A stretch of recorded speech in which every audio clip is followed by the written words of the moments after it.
മുതാക്കൽ പഞ്ചായത്തിലെ കട്ടിയാട് പ്രദേശത്ത് കുടിവെള്ളക്ഷാമം രൂക്ഷമാകും. കുടിവെള്ള വിതരണം സുഗമമാക്കുവാനായി ഇവിടെ തുടങ്ങിയ ചെറുകിട കുടിവെള്ള വിതരണ പദ്ധതി അവതാളത്തിലായി.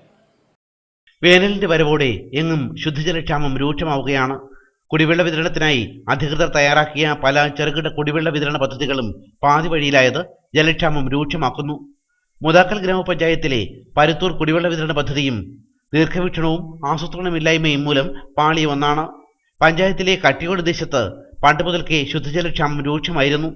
ഇവിടുത്തെ 400ഓളം കുടുംബങ്ങൾക്ക് ശുദ്ധജലം എത്തിക്കാനാണ് പദ്ധതിക്ക് 2005-2006 തുടക്കമിട്ടത്. ജനകീയാസൂത്രണ പദ്ധതിയിലാണ് ഇത് ഉൾപ്പെടുത്തിയിരുന്നത്.